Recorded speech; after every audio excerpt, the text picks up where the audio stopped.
अल्लामा साहब, नबी करीम सल्लल्लाहु अलैहि वसल्लम के मुतल्लिक ख़ुद अल्लाह ताला ने कुरान पाक में फरमाया कि वमा अरसलना का इल्ला रहमतुल लिल आलमीन, यानी सिर्फ़ एक जहान के लिए नहीं, तमाम जहानों के लिए रहमत बना के भेजा।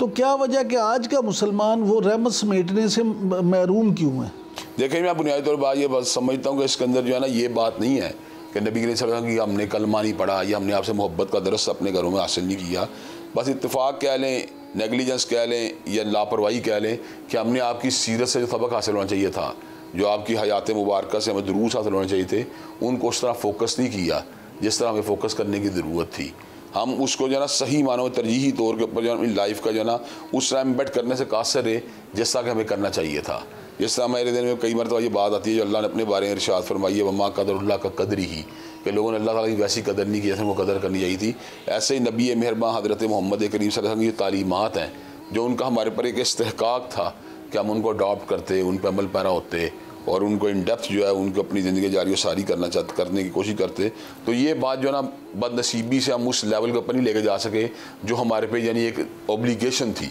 मैं अब आपको छोटी सी बात जो है ना एक वाक़या बयान कर रहा था। वैन क्लेवरन था,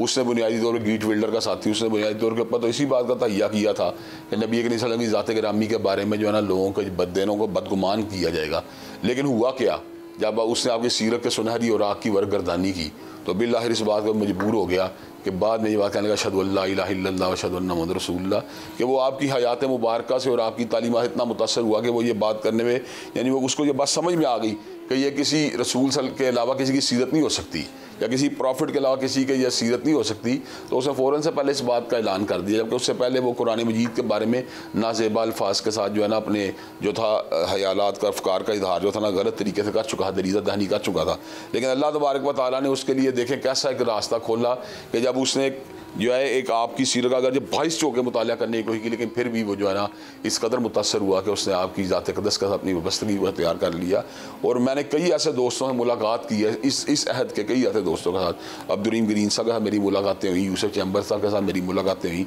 हमजा रियाज के साथ मेरी मुलाकातें हुई, इसी तरह जॉन फिलिप्स के साथ मेरी मुलाकातें हुई। ये तमाम के तमाम वो लोग हैं जो ऐसे मुआशरों के रहने वाले थे जो बुनियादी तौर के ऊपर मसीही मुआशरे थे, लेकिन जब उन्होंने नबी करीम सल्लल्लाहु अलैहि वसल्लम की सीरत मुबारक और मुतहरा का मुतालिया किया तो फ़ौरन से पहले ये बात कहने के ऊपर मजबूर हो गए कि यकीनन आप जो है ना अल्लाह तबारक व तआला के रसूल हैं और सल्लल्लाहु और आपकी हयात मुबारक से और आपकी सीरत अनवर से किसी भी तौर पर जो है ना दस्तकश होना या उससे दस्तबरदार होना इंसानों के लिए फ़लाह का बाइस नहीं हो सकता। फिर मुझे एक बिल्कुल ज़िमनी तौर पर बात है, मुझे फिर वजह वो मरियम जमीला साहबा की बात भी याद आ जाती है कि जो अब बाकायदा अपना देश छोड़ आई, अपना घर बार छोड़ आई और उन्होंने नबी करीम सल्लल्लाहु अलैहि वसल्लम की हयात मुबारक किस कदर इंस्पायर हुई कि एक ऐसे मुआशरे में जो बज़ाहिर उनके मुआशरे को काबिल पसमानदा समझा जाता था, उसमें आके अपने आप को आबाद कर लिया कि इस मुआशरे के लोग अपने आप को नबी करीम सल्लल्लाहु अलैहि वसल्लम मंसूब करते हैं, तो मैं यहाँ पर जो इत्मीनान और चैन महसूस कर सकती हूँ मुझे कहीं और हासिल नहीं होगा। अल्लामा साहब, मरियम जमीला साहबा अल्लाह उनको जन्नतुल फिरदौस में आला मुकाम दे,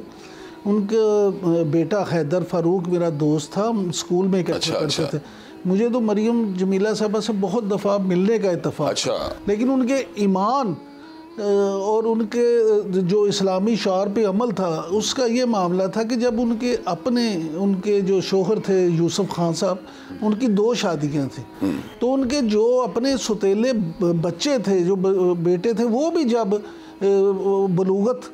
पा गए तो उसके बाद वो उनसे भी पर्दा करती थी और उन्होंने कई दर्जन किताबें लिखी इस्लाम पे और जो है ना उनका तो माशाल्लाह बड़ा वो था। अब ज़रा वापस आ जाते हैं इस पे, ये फरमाइएगा कि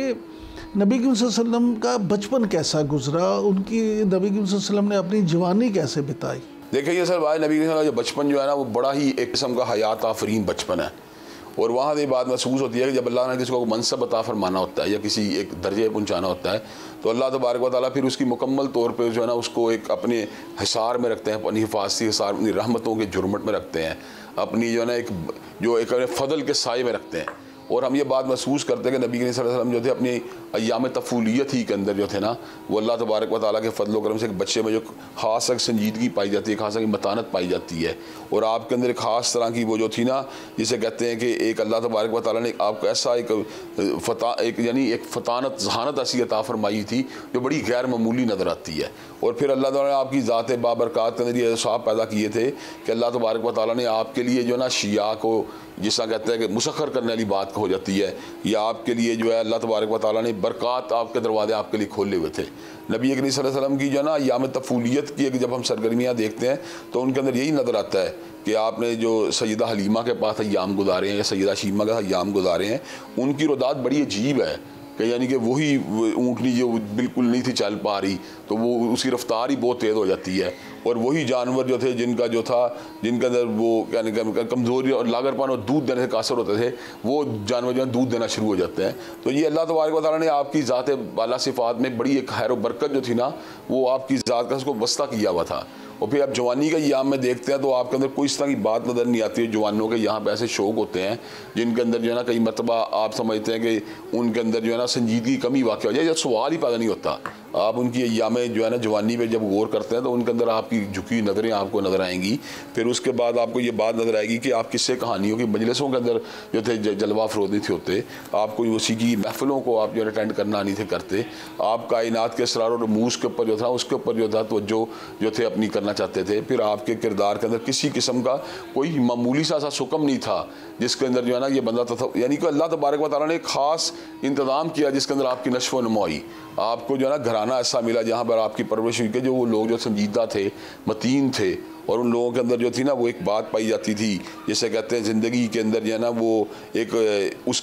उसका इदराक और एहसास करना वक़्त का। नबी करीम सल्लल्लाहु अलैहि वसल्लम के औकात और आप सल्लल्लाहु अलैहि वसल्लम के जो जवानी का याम है उनके अंदर ये बात बड़ी वाज़ेह तौर पर नज़र आती है कि आप उन सरगर्मियों को हमेशा प्रेफर करते थे जहाँ पर मज़लूम की हिमायत का मामला हो। आप उन मामला को हमेशा प्रेफर करते थे जहाँ पर किसी का दुख दूर करने वाली बातें हों। आप उन बातों को हमेशा प्रेफर करते थे जहाँ पर किसी के काम आने वाली बातें हों। तो हम ये बात समझते हैं कि आपने हमेशा ऐसे मामलात के अंदर जहाँ पर यानी लोगों की लड़ाइयाँ रुकी जा सके उनके अंदर अपना किरदार अदा कर सकते थे। जब हजर अस्वद की जहाँ वहाँ पे जो है ना तनसीब का मसला आया तो उसके अंदर भी आपने अल्लाह तबारक व तआला के फज़ल में एक नुमाया किरदार अदा किया। फिर बुतों के करीब कुर्बत भी आपके यहाँ मौजूद नहीं थी, यानी एक ऐसा मुआशरा जिसमें जहालत आम थी उसमें अल्लाह तबारक व तआला ने आपके कुलूब और अज़हान को उस अंदाज से मुनव्वर किया था कि आप किसी किस्म की उसमें कोई कशिश महसूस नहीं करते। इसीलिए जब आपने गारे हिरा के अंदर बकाया तौर पर जिसको जो है ना गौर व फिक्र के लिए और कायनात की हकीकत को पाने के लिए जिस वक्त अपना आपने वहाँ पे क़याम करना शुरू किया, आना जाना शुरू किया, तो उसमें अल्लाह तबारक व तआला ने एक ऐसी बरकत नादिल फरमा दी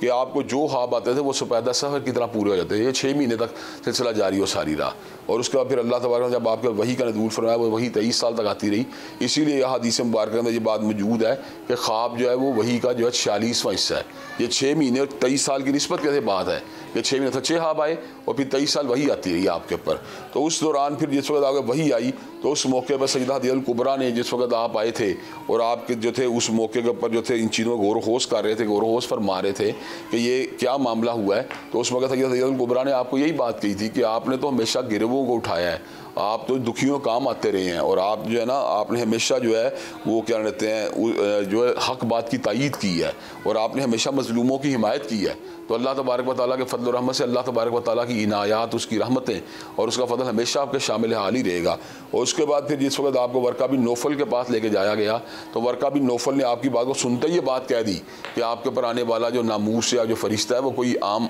फरिश्ता नहीं है, बल्कि यही वो फरिश्ता जो आज से पहले जलील क़द्र अंबिया के पास अल्लाह तबारक व तआला के पैगाम को लेके आता रहा। अब आप एक बात और गौर करें, बीवी से बड़ा शाहिद तो कोई नहीं होता इंसान की ज़िंदगी का, उसके सब व रोज़ का। तो सैयदा हदीजा कुबरा ने आपकी हयात मुबारका के जो एक सुनहरी और आग थे उनको फ़ौरन से पहले रिकॉल करने के बाद फ़ौरन से पहले इस बात की तस्दीक की और इस बात के ऊपर जो है ना एक तहसीन की, और आपकी जो है ना उस मौके के ऊपर जो है ना जैसे कहते हैं आपको जो है ना बाकायदा इनकरेज किया कि अल्लाह तबारक व तआला का फजल हमेशा आपके शामिल हाल रहेगा, इसलिए कि आपकी सीरत व किरदार इतनी उजली है और ये इतना सफ़ेद कपड़ा जो है वो अपनी सफ़ेदी के लिहाज से आपकी सीरत के उजलेपन का मुकाबला नहीं कर सकता, और शीशे का जो है ना जो चमक है, धमक जो है वो आपकी सीरत व किरदार की जो है चमक और धमक का मुकाबला नहीं कर सकती। यही वो बातें थी जो उनको इस सतह के ऊपर लेके आई कि वो आपको वर्का बिन नौफल के पास लेके गई, और यहाँ से ये बात महसूस होती है कि अल्लाह तबारक चूँकि आपके सर पर ताज इमामत और नबूवत रखना था और हतम नबूवत का मुकाम बुलंद आपको अता फरमाना था, इसलिए आपके दामन को अल्लाह तबारक व तआला ने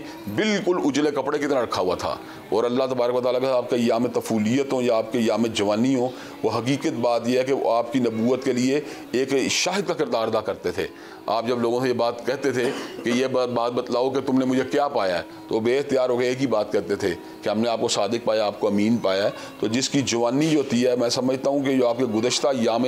जो होते हैं, हयात होते हैं, वो हमेशा आपके मुस्तकबिल के आईनादार होते हैं और मुस्तकबिल के बारे में आपकी गवाही का सबब होते हैं। तो नबी सल्लल्लाहु अलैहि वसल्लम का अय्याम तफूलियत हो या आपका अय्याम जवानी हो, यकीनन वो आपकी नबूवत से कबल के जो अय्याम है, वो नबूवत के बाद जो आपने ऐलान नबूवत किया है, उसके लिए बकाया तौर के पर एक शाहिद का किरदार अदा करते थे। अलामा साहब, अगर इस हवाले से हम देखें तो जो इल्हामी किताबें कुरान पाक से पहले थी, उनमें जो आखिरी नबी की निशानियाँ बताई गई थी, तो वो भी तो एक वाक़या है ना कि हज़रत अबू तालिब जो हैं वो जब लेके जा रहे थे काफ़िला, तो नबी सल्लल्लाहु अलैहि वसल्लम उस वक्त भी बिल्कुल छोटी उम्र के थे और एक बादल का टुकड़ा उनके सर पे साया किए हुए था। तो उस वक्त भी उसने पहचान लिया था और कहा कि इस बच्चे को ले जाओ। तो इस हवाले से ये फरमाइएगा कि जब दूसरी कौम में जो थी, दूसरे मज़ाहिब, उनके लोगों को भी ये पता था, तो फिर भी नबी सल्लल्लाहु अलैहि वसल्लम की अगर हम ज़िंदगी देखें तो उसमें मुश्किलात भी बहुत ज़्यादा है। तो ऐसा क्यों था फिर? देखिए, असल बात मैं ये बात समझता हूँ कि जब अल्लाह तबारक व तआला ने किसी बहुत बड़ा काम लेना होता है, तो उसको ज़माने के सर्द व गर्म और ज़माने के जो है ना, उसके जो ज़माने के अंदर एक आजमाइशों का अंसर होता है, उससे जो है ना अल्लाह तबारक व तआला को गुजारते हैं, इसलिए कि ताकि वो आने वाले कठिन हालात और आने वाले कठिन अय्याम के मुकाबले के ऊपर जो है ना उसकी एक इस्तेदाद और सलाहियत के अंदर जो है ना गुना को इजाफा हो सके। क्योंकि नबी मेहरबान हज़रत मोहम्मद करीम सल्लल्लाहु अलैहि वसल्लम का मिशन मुबारक जो था, वो कायनात में सबसे ऊंचा, सबसे बुलंद और बाला मिशन था। और ये अगरचे अम्बिया अलैहिमुस्सलाम भी आपसे पहले इस मिशन की पासदारी का फरीज़ा अंजाम देते रहे, लेकिन जो क्लाइमैक्स और जो उरूज इस मिशन के वाले से आपको अल्लाह तबारक व तआला अता फरमाना था, वो आप ही का मुकद्दर था। तो अल्लाह तबारक व तआला उस अजीम मिशन के लिए जो आपने हिदमात अंजाम देनी थी और जो अल्लाह तबारक व तआला ने आपसे जो एक अजीम शान काम लेना था, उस हवाले से फिर अल्लाह तबारक व तआला आपकी सीरत को और आपकी जो है ना पूरी की पूरी ज़िंदगी को जो है ना फिर उसके मुख्तलिफ आजमाइशों से भी गुजारा। और फिर मैं ये बात समझता हूँ कि जब अल्लाह तबारक व तआला किसी मादी जो ज़राए होते हैं या मादी रिश्तेदार या जो आपके जो एक रिश्तेदार होते हैं, जब उनसे आपकी जुदाई पैदा हो जाती है, तो फिर बराह रास्त अल्लाह तबारक व तआला के साथ आपका जो राब्ता जो है ना, वो उसके उस्तवार होने के बाद मज़ीद आसानियाँ पैदा हो जाती हैं और मकसद तहलीक के ऊपर जो है ना गौर व फ़िक्र तदब्बुर करने के लिए राहें जो है ना कुशादा हो जाती हैं। हम ये बात समझते हैं कि नबी सल्लल्लाहु अलैहि वसल्लम की ज़िंदगी के अंदर जितने भी आपके अजदा व कारब जो आपसे जुदा हुए, जिनमें जो है आपके वालिद गिरामी भी शामिल है, आपकी वालदा माजिदा भी शामिल है, आपके दादा भी शामिल है, तो इनके बाद मैं ये बात समझता हूँ असल में फिर वही बात हुई ना, अलम यजिद का यतीमन फ़ावा, कि अल्लाह तबारक व तआला ने आपको याम यतीमी के अंदर अपना खुद आपकी कफ़ालत फरमानी थी और आपके लिए खुद जो थे ज़िंदगी के जो थे ना वो अय्याम और सुबह शाम जो थे ना, उनको जो ना अल्लाह ताला आपके लिए तराशना था। फिर मैं ये बात समझता हूँ इन्हीं सारी की सारी ज़माने के नशेब व फराज से गुजरने के बाद नबी करीम सल्लल्लाहु अलैहि वसल्लम ने गारे हिरा को फिर अपना मस्कन भी बनाया, इसी बात के ऊपर गौर व फिक्र करने के लिए कि जो कायनात में इतनी नाहमवारी हैं और जो कायनात में इतना ऊँच और नीच है, उसके पीछे क्या असरार रमूज़ है। आप कायनात के असरार रमूज़ के ऊपर जब गौर करने तशरीफ़ फरमा हुए, तो वे हज़रत हाली ने बड़े खूबसूरत अंदाज में इसका मंजर कशी की कि उतर कर हिरा से सुए कोम आया और एक नुस्खा कीमिया साथ लाया, मसे खाम को जिसने कुंदन बनाया, खरा और खोटा अलग कर दिखाया। तो हम ये बात समझते हैं कि अल्लाह तबारक व तआला ने आपकी ज़िंदगी में जो आजमाइशें हैं, वो असल में आपकी शान व अज़मत के साथ मुताबिकत रखती थी। जितना जो है बुलंद होता है, उसकी ज़िंदगी में उतनी ही आजमाइशें जो अल्लाह ने जो है ना मुकर्रर की होती हैं। बल्कि बाद हदीस से ये भी बात मालूम होती है कि अल्लाह तबारक व तआला जब किसी के दर्जात को बुलंद करना चाहते हैं, तो अल्लाह तबारक व तआला उसको जो है ना मुब्तला मुसीबत भी फरमा देते हैं। तो हम ये बात समझते हैं कि जो आपको आजमाइशें जो आपने झीली हैं, जो आपने तकालीफ और आपने मुश्किलात बर्दाश्त की हैं, उसका बहुत कम हिस्सा भी कायनात में कोई बर्दाश्त नहीं कर सकता, इसलिए कि ये आप ही का मनसब था, ये आप ही की शान व अज़मत थी और ये जिगर और ये दिल और ये हौसला अल्लाह ने आप ही को अता फरमाया था। ये कुशादा सीना आप ही का था जिसके अंदर इतना तहम्मुल पैदा हुआ कि उससे इतनी तलाओं को, इतनी मसाइब को बर्दाश्त कर लिया। आम इंसान तो इस तरह की मुसीबतों का जो है ना झीलने का तसव्वुर भी नहीं कर सकता।